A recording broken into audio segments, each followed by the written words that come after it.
Okay, yes, get it. All right. Perfect. Welcome, everybody, to MindShift Monday. Welcome, of course, Coach Megan. How are you? Hello, I'm good, good, good. Yeah, how are you? Very good, thank you. Yes, this is actually our only. Oh, now YouTube is chiming in the background with the 15-second delay. I've muted it. Okay. The quirks of technology. Okay, so MindShift Monday. We haven't done this since the initial pilot episode, I guess, if you will, of MindShift Monday. Already over a month and a half ago, we've been doing this show. Oh So my that's gosh, pretty cool, right? really? Yes, because it was like Wow. February 14th, wasn't it? Like Valentine's Day. So Oh, okay. pretty neat, pretty neat. Okay, cool. So the theme of today's MindShift Monday is we're going to talk about how we've mind shifted on Monday out of our inner critics. Not necessarily on Monday, but you get what I mean. So how does the inner critic show up in your life? And what have you done to deal with it? The imposter syndrome, just self-doubt in general. What is Mhm. your mind shift out of self-doubt, Megan?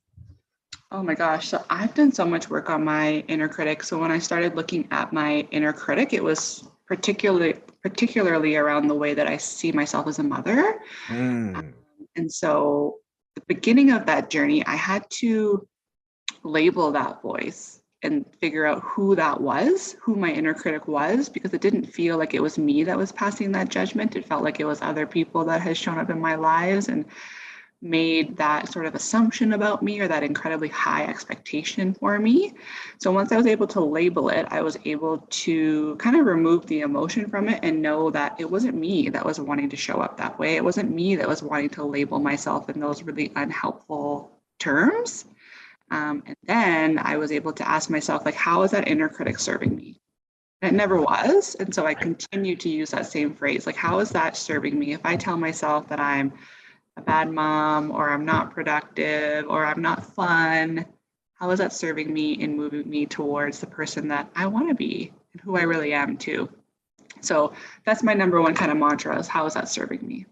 I love it. Do you have like a name for this person, or what? Like when you say you labeled it, is it like did you actually name this identity or Doesn't this have like yeah, she doesn't imposter? have a name, like she's not like Patricia or Right. something like that, but I know Yeah. where a lot of the narrative came from in terms of my parenting style.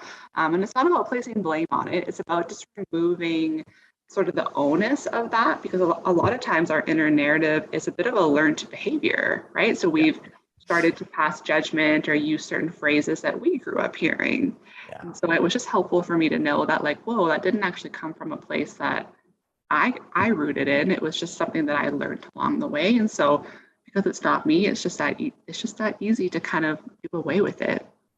Totally. Isn't it funny that the imposter syndrome is like a term for like how we're supposed to feel like imposters, yet that voice, in a sense, I agree with you, and I really resonate with what you mentioned, that these voices don't feel like it's me, like it does, that doesn't. So in fact, the voice that is creating this imposter syndrome in the true us is in Yeah. fact the imposter itself. It's like the ironic, M. Night Hmm. Shyamalan twist ending, right? It's like Yeah. so Yeah. yeah, I like how you really how you worded it, how you framed it and such. So for me, as you know, I just did that Tony Robbins like immersive Yeah. online virtual weekend, which is insanity and so great. I would highly recommend it. There's actually another one coming up in July, which is like a cheaper price as well. It might be a little much. I was thinking like it only happened once a year, but apparently it happens like quarterly. So I'm like, Oh. so, but anyway, so like the one main takeaway that I got from when we're dealing with self-doubt and all that is getting some like physicality behind it. Cause Tony Robbins is all about like, he'll say something. He's like, okay, now everybody get up, like get moving, get it into your like nervous system. Right. And Mm-hmm. he does a lot of like deep work, like as far as, if you had something, so this is what I've been using now. It's like similar with mantras. I have these 5 affirmations that came out of my 5 deepest. First we identified our deepest self-doubt beliefs and like put Mm-hmm. them to words, and then really felt what they felt like in our bodies and like meditated. But like usually in meditation, you're trying to get rid of negative energy, but we're really focusing on what the negative energy would feel like in 5 years, 10 years, doing like visuals of Yeah. like negativity and just really I could feel myself closing off and everything. And Mm-hmm. then after that, it was like 10 minutes of that. And like, it's pretty dark. Right. And then after that, you come up with this triumphant, like he has the music in the background, right? And everything. A big music guy too. So music and physicality is like massive. And that was like a huge turning point for me, is like really standing up to it. It's kind of like a bully that's in your system that you just like, you know, bullies don't like to be stood up to, do they? So, so that's what it is you get some physicality behind it. So I have these like 5 new affirmations that are the exact flip of the 5 limiting beliefs that I have. So it's like the antidote to these like viruses that I've had. And I say them while I'm standing up, and you kind of like, you know, like you're bluff charging somebody, like, yeah, like kind of step into them, like get on my system kind of thing, and really feeling it getting in your body. Yeah. So, and that makes a difference between like, and even when we've talked about on the show before, like you say something, then you breathe it.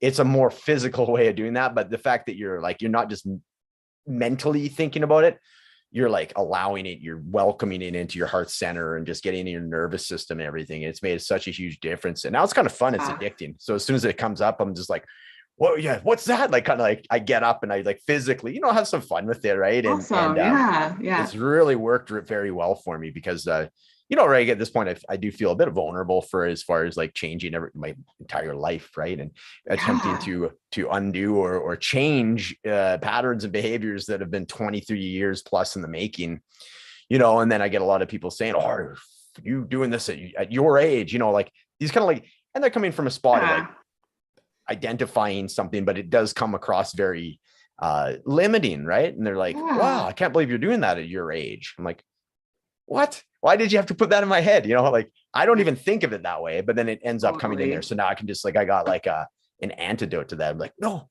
what's that? Sorry. So yeah, that's that's awesome. Yeah, totally. So yeah, that's my big mind shift. Yeah, 2 very different ones. I like it. That's why I like, how we do it with the show. And yours is always great. I like how you always have just a very calm, logical, like you have a very logical, okay, well, this is happening, so if I do this, it will change. And then boom, and then you get the change. You're obviously very intellectual about your logical and but all logical with emotion too, right? You understand emotions and everything too. So very good advice. Yeah, when I was like 19, I remember somebody drawing like a diagram for me about like, okay, you say you want to get here, but everything you're saying is keeping you here. And they were like literally drawing me on the map and an arrow as to where I wanted to be. Oh. I used to have a lot of like really kind of stuck in my place beliefs around like, well, if somebody does this, I need to behave this way. And if somebody does that, they need to be punished. And like, it was never helping me to create what I wanted. And so now, whether it's the inner narrative, the imposter syndrome, or just being stuck in an emotion that's not helping to propel me forward, I just visualize that, like letting go of those sort of beliefs around what I think I should be doing and just asking myself, like, where am I trying to get to? Because that's not serving me to get me there. So that sort of like visual representation of the arrow is still helpful for me. Beautiful. 14 years later. Cool. And that's so funny though, eh? Like, what do you think is it about us as people, just people in general, that like to stay in that circle? They see the arrow, but it seems like you almost like want to stay there, right? Like there's no reason why you would want to do it other than you're comfortable there. Like, what is it that keeps people there? Because it's frustrating for them. It's just, that's their narrative. That's what they can use as a defense mechanism. Like, what do you think it is that keeps people in that circle? No, I mean, for me, I think, again, it had to do with the way that I was raised and a lot of learned behaviors that I had in terms of, if you act this way, then you're punished in this way. And if you behave this way, then you're rewarded in this way. And so those types of principles apply to every facet of your life, like relationships, work, the way you eat, like it's all a kind of behavior and reward system. And so because I was constantly functioning in that way, I would stop myself from achieving what I really wanted if that expectation wasn't met, either by myself or by somebody else in my life, when in reality, none of us are perfect. And so whether somebody behaves in a way that you want them to or not, again, if I'm looking at that end goal of where I want to be, then I have to shift. I have to find ways to forgive and move forward and reset. That's so good. I just got, while you were speaking, I got the idea for, because obviously tomorrow, quote unquote, is going to be Toastmaster Tuesday. We say Yeah, quote yeah, unquote because we're nice. trying to record all the just behind the scenes here for everybody. We're trying to record all the days in one day here just to kind of, so anyways, that's neither here nor there. So for Toastmaster Tuesday, because we talked about yesterday and kind of what you're talking about here right now, why don't we do the theme of how we came across our own values, right? So Yeah, maybe in this, thanks. say 5 minutes, we'll do, okay, this is what I believed were my values. These were values that were handed down by my parents or expectations or handed by, and then how did I come across what my true beliefs are? Because so what do you think about that for like a theme? Awesome. Yeah, Cool. absolutely. Wicked. Okay. And this was a great episode, but I'm got like 5 minutes before my next call.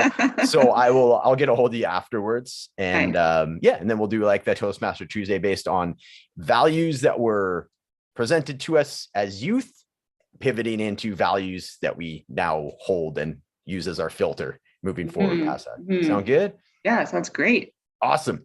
Thanks, Megan. We'll see you in a few hours or tomorrow on Toastmaster Tuesday. Okay, see ya. All right. Okay, bye-bye. Oh, golly. There we go. Oh, golly. Stop recording her. Yeah, nailed it. Cool. Okay. No, that was really good. That was good. You got to roll? Yeah, I should probably roll though. That way I can get all my stuff open. Okay. Yeah. I'll text you afterwards.